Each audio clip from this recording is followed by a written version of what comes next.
साथियों नमस्कार। जय आरसीएम। नाम मेरा जितेंद्र कुमार है और मैं लवाना भवानीगंज कुंडा प्रतापगढ़ का रहने वाला हूं। और इस सिस्टम से पहले हम रेडीमेड होलसेल का काम करते थे चित्रकूट, कौशाम्बी और ये दो बड़े डिस्ट्रिक्टों में हमारा पूरा थोक का सेलिंग का काम था। और हम कोरोना काल के बाद इस सिस्टम में आ गए थे। कोरोना में बहुत सारे साथियों का व्यापार चौपट हुआ, उसी में हम भी थे और वो पूरा व्यापार हमारा चौपट हो गया। उसके बाद हम इस सिस्टम में आ गए थे। और जैसा कहते हैं सीमा पे जवान का रोल होता है, खेत पर किसान का रोल होता है, उसी तरह से आरसीएम सिस्टम में प्लान का रोल होता है। तो मैं प्लान को रखने का प्रयास करूंगा और हो सकता है आपको अच्छा लगे, हो सकता है ना भी अच्छा लगे। अगर आपको अच्छा लगता है तो उसको दिमाग में रखना है, यदि नहीं अच्छा लगता तो इधर सुनो, इधर से निकाल दो, बात खत्म। अब बात ये आती है कि हम किसी भी काम को क्यों करें। अगर आप कोई काम करें तो क्यों करें। आप खेती कर रहे हैं, नौकरी कर रहे हैं, कुछ भी कर रहे हैं, वो क्यों कर रहे हैं क्लियर है। लेकिन इस काम को क्यों करें, यानी आरसीएम को आप क्यों करें। तो क्या आपको कभी महसूस हुआ कि जो भी हमारी आय है उसके अलावा कुछ अतिरिक्त आय हो जाती तो बढ़िया था। क्या ऐसा कभी महसूस हुआ क्या। तो दुनिया को यह महसूस होता ही है कि हमारा कुछ अतिरिक्त आय हो जाए तो बढ़िया था। और दूसरी बात, क्या आप ये चाहते हैं कि हम और हमारा परिवार स्वस्थ रहे। वैसे तो पूछने की बात नहीं है, दुनिया चाहता है कि हम और हमारा परिवार स्वस्थ रहे। और आपको कभी महसूस हुआ कि महंगाई लगातार बढ़ रही है। तो आप समझो ये किस तरह से बढ़ रही है, इस पर हम बात करेंगे। जो ये कोई हमारा बनाए हुए देश के अर्थशास्त्रियों का डाटा है, जो मैं आपको दिखाना चाहता हूं कि किस तरह से महंगाई बढ़ रही है। अगर कोई 1940 में 4 रुपए कमाता था तो ये सामान्य परिवार होता था, लेकिन उसी समय अगर कोई 40 कमाता था तो ये अमीर था। आप समझो, ये 1940 की बात है। हर 20 साल में ये डाटा निकाला गया। जब 1960 का समय आया तो 40 कमाने वाला सामान्य परिवार होता है और 400 कमाने वाला अमीर। और फिर जब 1980 का समय आया तो 400 कमाने वाला सामान्य परिवार होता है और 4000 कमाने वाला अमीर। इस तरह से महंगाई बढ़ रही है। जब 2000 का समय आया तो सन 2000 में अगर कोई 4000 कमाता था तो ये सामान्य परिवार है, अगर कोई 40,000 महीने का कमाता है तो ये अमीर है। मान लो 2000 कम याद है, लेकिन आपको अच्छे से याद होगा 2020 जो अगला सन है, 2020 आपको अच्छे से याद होगा। यानी आज के समय में, यानी 5 साल अभी बीता है। अगर कोई 2020 में 40,000 महीने का कमाता है तो ये सामान्य परिवार होता है। अगर कोई 4 लाख महीने का कमा रहा है तो ये अमीर है। आप समझो 65% जनसंख्या गांव में रहती है, 40,000 भी नहीं है, 4 लाख तो बड़ी दूर की बात है। आप समझो बहुत सारे ऐसे परिवारों की 40,000 भी आय नहीं है, जिनका 40,000 महीने की इनकम नहीं है। अगर उनको बच्चे की फीस जमा करना होता है ना तो सोचना पड़ता है, जुगाड़ बनाना पड़ता है, व्यवस्था बनानी पड़ती है। कई ऐसे परिवार को भी आपने देखा होगा कि जब विद्यालय से फोन आता है तो ये कहते हैं कि गुरुजी बच्चे को कुछ कहिएगा नहीं, जैसन हमारा धान कटेगा तैसन हम आपको तुरंत पैसे देंगे, यानी फीस हम तुरंत देंगे। तो इस तरह से बहुत सारे ऐसे भी परिवारों को आपने देखा होगा, ऐसी भी कंडीशन रहती है। आप ये समझो कि आज के समय में अगर कोई 40,000 कमा रहा है तो क्या ऐसो आराम कर सकता है क्या। नहीं, ऐसो आराम नहीं हो सकता 40,000 में। अगर ऐसो आराम चाहिए तो 4 लाख रुपए महीने का आज के समय में चाहिए। तो आप समझो, इसको मान रहे हैं कि ये सही है, 40,000 में सिर्फ सामान्य जीवन ही जिया जा सकता है, तो निश्चित सिर्फ सामान्य जीवन ही जिया जा सकता है। आप समझो अगर ये सही है तो क्या आने वाले समय 2040 में क्या महंगाई रुक जाएगी। नो, अगर कोई 4 लाख महीने का कमाएगा तो ये सामान्य परिवार होगा, अगर कोई 40 लाख महीने का कमाएगा तो ये अमीर होगा। आप समझो, महंगाई जब 1940 से नहीं रुकी तो ये 2040 में रुकने वाली नहीं है। आप समझो, सिर्फ उपाय ये है कि हम अपनी इनकम को बढ़ाएं, महंगाई रुकेगी नहीं। तो आप समझो इस तरह से ये बहुत तेजी से महंगाई बढ़ रही है। और आगे आप समझो, देखो बहुत सारे ऐसे लोग हैं, बहुत सारा ऐसा परिवार है कि 4,000 भी इनकम नहीं है। तो ऐसे भी बहुत सारे परिवार हैं। आप समझो पूरी दुनिया में ना 4 तरह के लोग होते हैं। कौन? एक तो होता है एम्प्लॉय, दूसरा होता है सेल्फ एम्प्लॉय, तीसरा होता है बिजनेसमैन, चौथा होता है इन्वेस्टर। ये पूरी दुनिया में 4 तरह के लोग होते हैं। आप समझो, अगर कोई बढ़िया आपके बाजार में या आपके कोई नजदीक शहर में किसी ने किराना की दुकान खोली है, बहुत बढ़िया चल रही है, तो वो अगर सोच रहा है कि मैं बिजनेसमैन हूं, तो बिजनेसमैन नहीं है, वो सिर्फ सेल्फ एम्प्लॉय है बस। वो बिजनेसमैन नहीं। अगर वो ये सोच रहा है कि मैं बहुत बड़ा बिजनेसमैन हूं, तो वो गलत फहमी में है। अगर वो अपने आप को समझता मैं फन्ने खां, तो नहीं। बिजनेसमैन का मतलब होता है, ये तीसरी कैटेगरी होती है। जैसे आपने पेट्रोल पंप लगा दिया, तो क्या पेट्रोल पंप का मालिक पेट्रोल भरने जाता है क्या?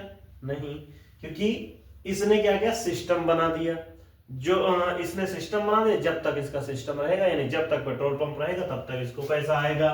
और कहीं जैसे आदमी ईंट का भट्टा लगा दिया, डिग्री कॉलेज खोल दिया, या कोल्ड स्टोर खोल दिया, तो ये होता है बिजनेस। यानी बिजनेस का मतलब होता है आपका उस काम में इन्वॉल्व ना होना।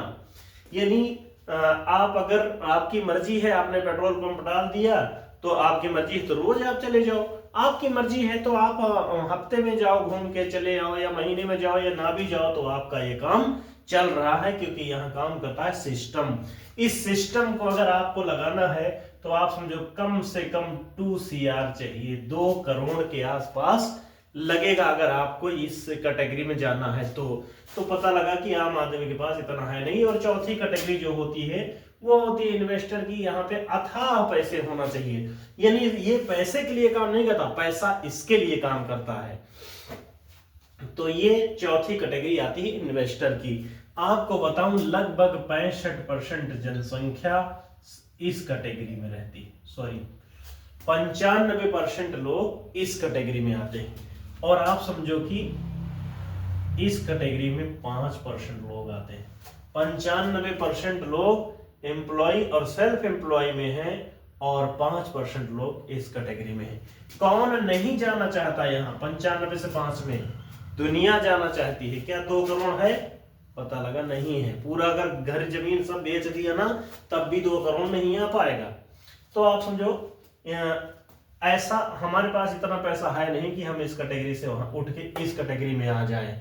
लेकिन आप देखो, जैसे आप छोटे थे, यानी 20-30 साल पहले, अगर आप अपने पिताजी को बोलते कि एक समय आएगा ना कि कोई अगर विदेश में रहेगा तो हम देख के बात कर लेंगे, तो क्या उस समय संभव था?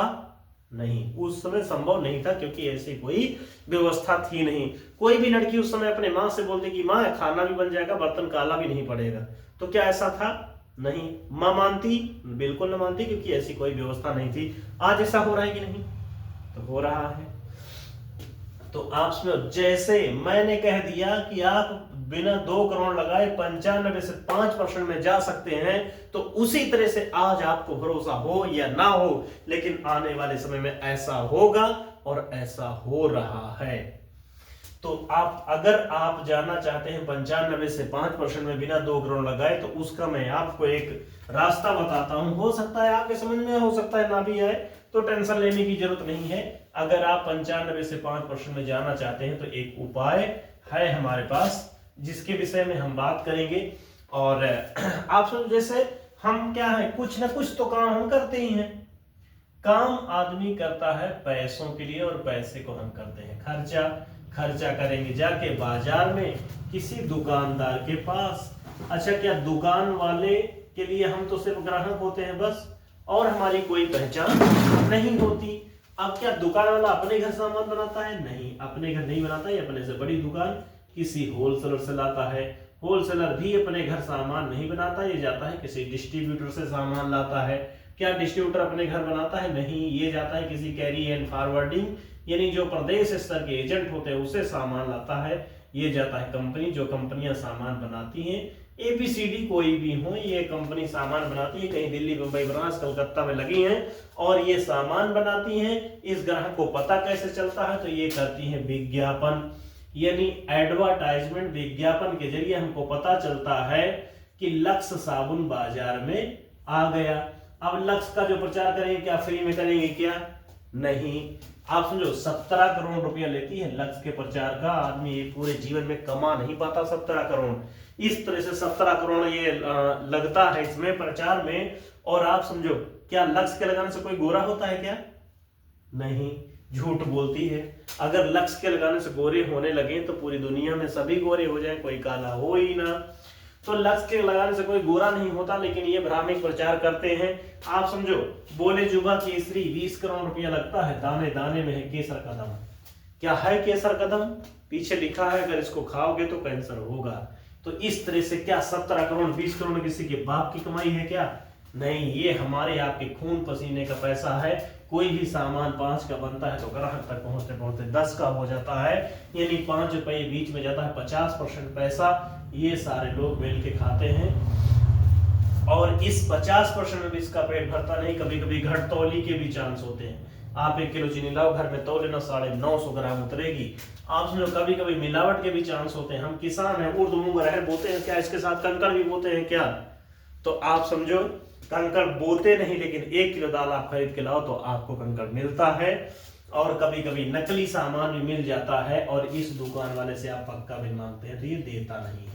ये है ट्रेडिशनल बिजनेस, परंपरागत व्यापार। बदलाव सृष्टि का नियम है, परिवर्तन हमेशा होते रहते हैं। इस व्यवस्था में एक बदलाव आया, बदलाव कई आए। मॉल वाला सिस्टम आ गया, एक ही छत के नीचे सब कुछ। अभी ऑनलाइन वाला खूब, वो लड़का गांव गांव बैग लिए घूम रहा है, यानी ऑनलाइन वाला खूब तेजी से चल रहा है। लेकिन जिसकी मैं बात करने आया हूं उसको बोलते हैं डीएसएम, डायरेक्ट सेलिंग मेथड। क्या ग्राहक ना हो तो किसी का काम चलेगा? तो बिना ग्राहक के किसी का काम चलने वाला नहीं है। अगर कंपनी ना हो तो तब भी नहीं चलेगा, क्योंकि जरूरी है कंपनी और जरूरी है ये कस्टमर। आपके नजदीकी बाजार में कंपनी ने डाल रखे हैं PUC, public utility centre. Company ने सामान बनाया, यहां तक पहुंचा दिया, ग्राहक यहां से उठा लिया। तो जो 50% पैसा जाता था, ये 50% पैसा बचा। 5% इसका ट्रांसपोर्टिंग चार्ज खर्चा हो जाता है और 45% पैसा यहाँ पे हम आपको मिलता है, जो हमारे आपके खून पसीने की कमाई है। और क्या मिलता है? आपको सामान मिलेगा शुद्ध, शाकाहारी मिलेगा। आपको 30 दिन की मनी बैक गारंटी का सामान मिलेगा। प्रत्येक बिक्री का आपको पक्का बिल मिलेगा। और अगर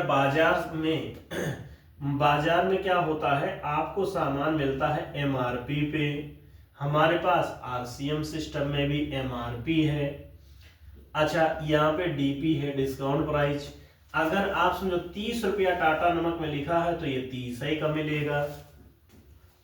यहाँ पे 28 रुपया इसका एमआरपी है, लेकिन ये डिस्काउंट प्राइस में 20 का पड़ता है। अगर मैं क्वालिटी की बात करूं तो ये डबल रिफाइंड नमक है, 2 बार शुद्ध किया गया है, 15 ppm आयोडीन है और 1 किलो का वजन है, ये 30 का मिलता है। ये ट्रिपल रिफाइंड है, 30 ppm आयोडीन वाला लो सोडियम का ट्रिपल रिफाइंड नमक 20 का मिलता है। इस कैटेगरी का नमक टाटा 52 रुपए का बेचता है, लेकिन हमारे पास 20 रुपए का है। जिनको बीपी शुगर हार्ट की दिक्कत रहती है, डॉक्टर रिकमेंड करते हैं कि आप लो सोडियम का नमक खाओ या कम खाओ ना खाओ, तो हमारे पास लो सोडियम का है 20 का। आप देखो अगर 69 रुपया कोलगेट में लिखा है तो 69 का देंगे, लेकिन यहाँ पे 65 रुपया एमआरपी है, लेकिन ये पड़ता है 50 का।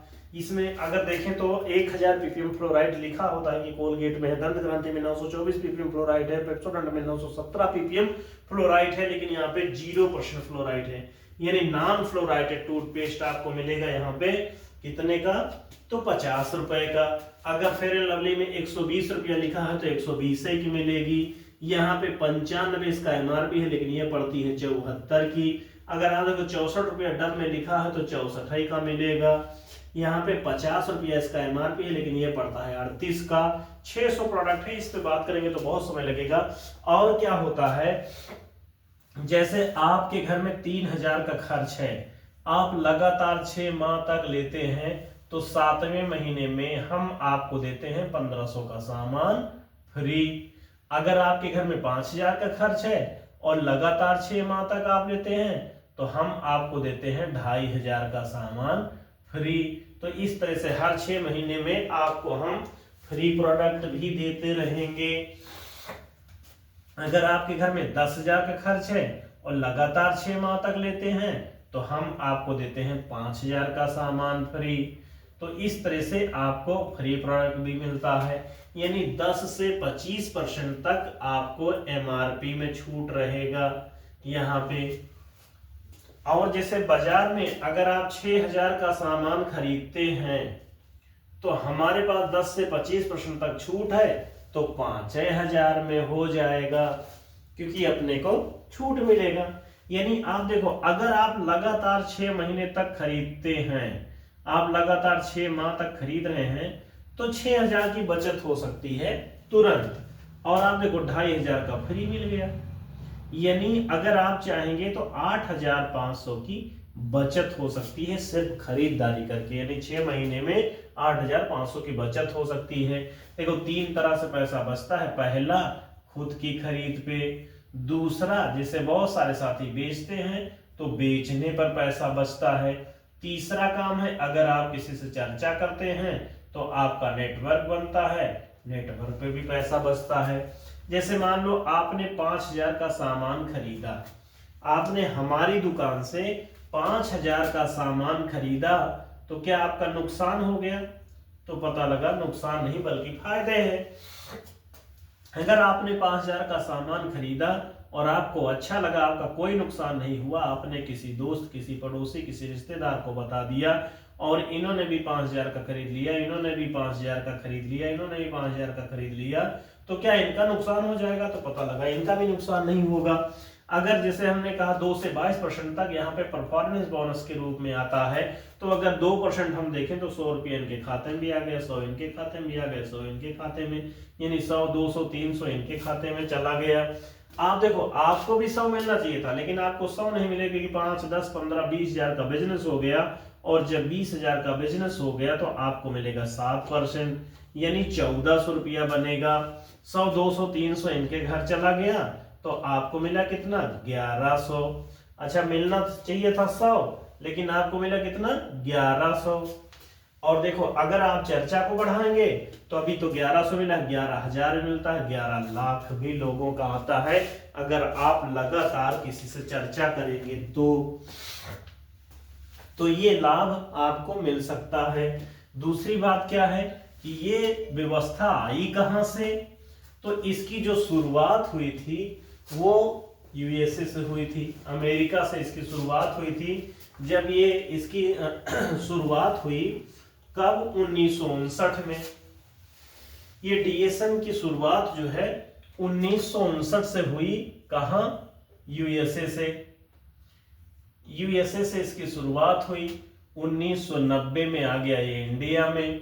इंडिया में आया तो जैसे तैसे काम चलने लगा। यहाँ अपने जुगाड़ ज्यादा चलता है तो ये हुआ कि तुम जुड़ जाओ, अपने दोस्त पड़ोसी रिश्तेदार को जोड़ो, 1 लाख आप लगाओ, 1 लाख इनसे लगवाओ और आप अमीर बन जाओगे, बैठ के खाओगे, आपको काम करने की जरूरत नहीं है।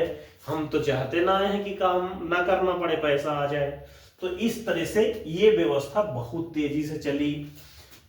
जब बहुत तेजी से ये व्यवस्था चलने लगी और बहुत सारी कंपनियां आई, लोगों का पैसा लेकर रफू चक्कर होने लगी, तो सन 2011 में भारत सरकार ने इस पर बैन लगा दिया कि जोड़ा जाड़ी वाली यहां नहीं चलेंगी। तो गेहूं के साथ घुन भी पीसा गया, यानी खराब कंपनियों के साथ साथ अच्छी कंपनियां भी बंद हो गईं।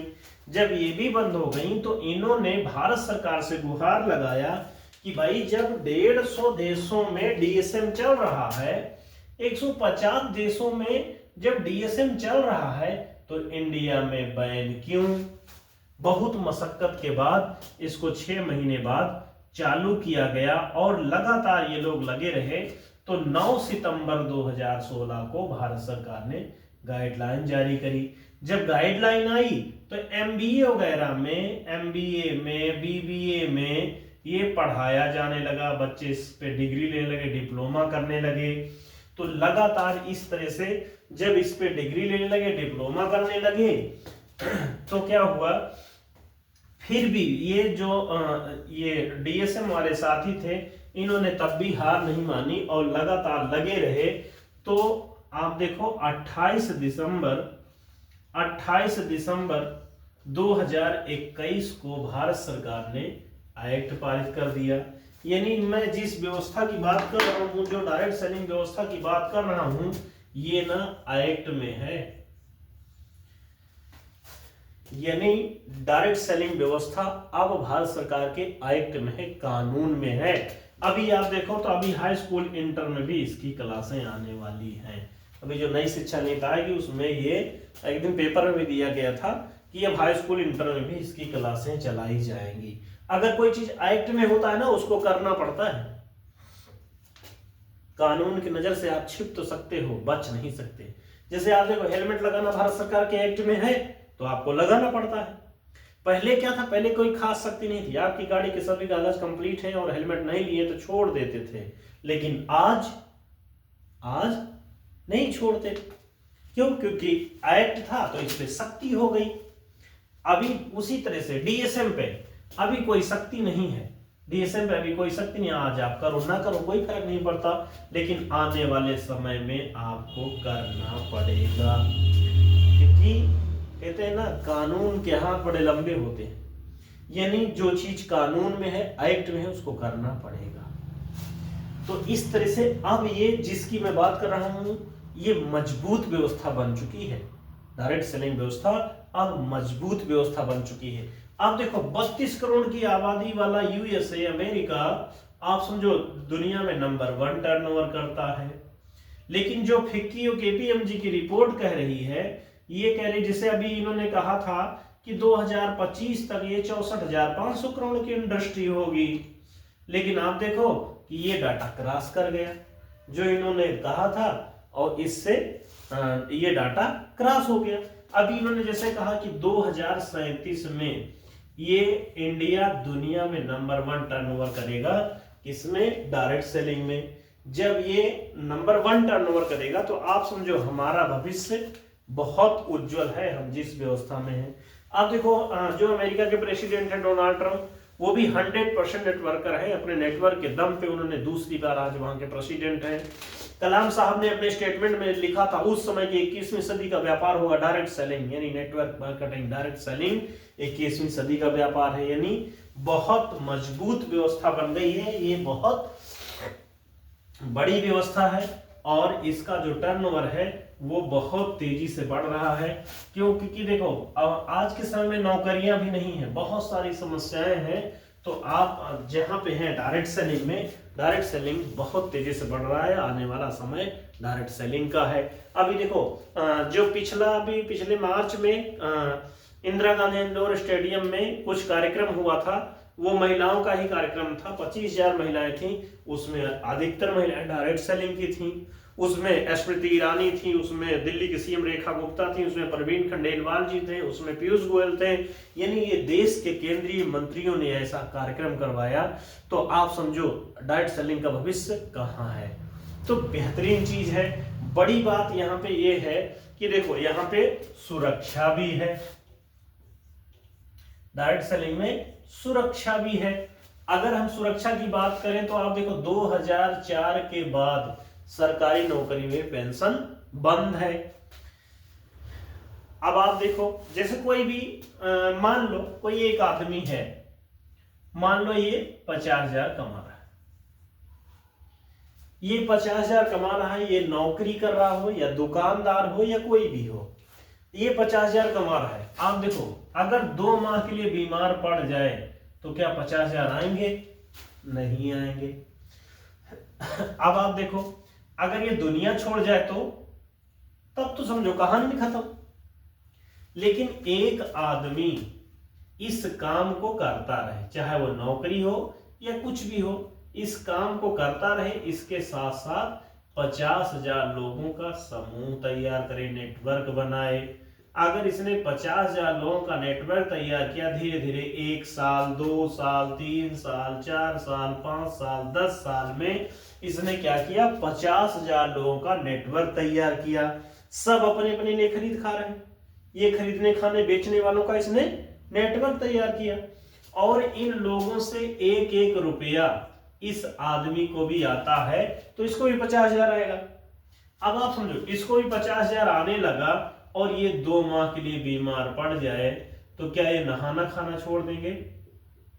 नहीं। अगर ये नहाना खाना नहीं छोड़ेंगे तो इसको पैसा आता रहेगा। दूसरी बात क्या है कि अगर ये दुनिया भी छोड़ जाए तो ये नहाना खाना नहीं छोड़ेंगे। अगर ये नहाना खाना नहीं छोड़ेंगे तो इसकी जो आईडी यहाँ पे लगी थी, ये आईडी इसके नॉमिनी के नाम ट्रांसफर हो जाती है।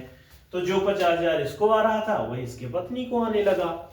यानी आप देखो ये सबसे देखो मेन बात क्या है, हर आदमी अपने अपने घर का मुखिया होता है। ये कोई भी हो, ये मजदूर हो सकता है, ये किसान हो सकता है, ये नौकरी वाला कोई मास्टर हो सकता है, कोई सीए हो सकता है, कोई वकील हो सकता है, ये कोई भी हो। अगर ये घर से निकलेगा, इसकी पत्नी है तो कहेगी अजी सुनते हो घर में चीनी नहीं है ले आना, तो ये कहेगा शाम को ड्यूटी से आऊंगा तो लेता आऊंगा, मैं हूं ना, आपको टेंशन लेने की जरूरत नहीं है। तो आप समझो ये इसके अगर छोटे छोटे बच्चे हैं, इन्होंने कहा पापा मेरी पेंसिल नहीं, मेरी कॉपी नहीं, मेरी किताब नहीं, ले आना, तो कहे बेटा टेंशन मत लो, शाम को मैं ड्यूटी से आऊंगा तो लेता आऊंगा। अगर इसके बूढ़े माँ बाप हैं, इन्होंने कहा बेटा समय से नाश्ता कर लेना, पैसे बचे तो खांसी की सिरप ले आना। पूरा परिवार इसी मुखिया पर डिपेंड होता है। भगवान न करे कभी किसी के साथ कुछ हो। आप समझो भारत सरकार का डाटा है कि 9,000 लोग प्रतिदिन एक्सीडेंट से मारे जाते हैं। आप समझो अगर बाय द वे कभी ऐसा हो गया, मैं तो ऊपर वाले से यही अरदास करता हूं कि कभी किसी के साथ ऐसा कुछ ना हो। अगर ये घर का मुखिया घर नहीं पहुंचता और पता लगा कि इस तरह से कोई घटना में अभी ये नहीं है, तो आप समझो इस परिवार पे क्या बीतती है। इस पत्नी को घर से निकल के काम करना पड़ता है, बच्चों को समझौते भरी जिंदगी जीना पड़ता है। जिस माँ बाप को 60 साल जीना था 10 साल पहले ही दुनिया छोड़ जाते हैं। मेरा कहने का मतलब ये है कि देखो अपना तावा गर्म होता है ना तो दुनिया साथ देती है, जब अपना तावा गर्म नहीं होता ना तो अच्छे अच्छे रिश्तेदार भी रास्ता बदल देते हैं। देखो ये सिस्टम, देखो अगर ये घर का मुखिया नहीं होता ना, इस पत्नी को निकल के काम करना पड़ता है, बच्चों को समझौते हुए जिंदगी जीना पड़ता है। तो इस तरीके से बहुत सारी समस्याएं होती हैं, ये परिवार इधर का उधर हो जाता है। मेरा कहने का मतलब ये है, ये सिस्टम अगर कुछ समय तक इस काम को अगर ये कर गया तो ये सिस्टम इस पत्नी का पति तो नहीं दे सकता, लेकिन पति के रहने पर जो सुरक्षा थी ये सुरक्षा दे सकता है। पैसे के लिए किसी के सामने हाथ फैलाने की जरूरत नहीं पड़ेगी अगर इस काम को कर गया तो इस तरह से आप देखो, जैसे मैं आपको एक आम की गुठली दे दूं, इस तरह से आपको आम की गुठली दे दूं और आप इसको अलमारी में रख दो, तो क्या ये कभी पेड़ बन सकता है? इस तरह पेड़ नहीं बन सकता। अगर आपने इसको सही जमीन और अच्छी देखभाल जानवर बकरी से बचा दिया तो ये 3 से 5 साल में फल दे सकता है। अब आप बताओ, आपको 10 साल बाद जाना पड़ जाए दिल्ली और आप बोलो इस पेड़ से कि भाई हम जा रहे हैं दिल्ली और हम तुम्हें लगाए हैं, तुम फल न देना, तो ये मान जाएगा? नहीं। तो ये वही पेड़ है, लेकिन इसको सींचना पड़ता है पसीने से। अगर आपने इसको सींच दिया तो ये जो है 3 से 5 साल बहुत कुछ दे सकता है। तो इस तरह से ये बहुत खूबसूरत सिस्टम है। सारा कुछ है, एक्ट है, कानून है, बहुत कुछ है। अगर आपने शिद्दत से 3 से 5 साल इस काम को दे दिया तो आपको ये बहुत कुछ दे सकता है। बस मेरी इतनी सी बात थी और आप लोगों ने हमको सुना, इसके लिए आपको बहुत बहुत धन्यवाद। अगर कोई अपरिय वचन निकल गया तो उसके लिए क्षमा चाहते हैं। बहुत बहुत धन्यवाद। Thank you.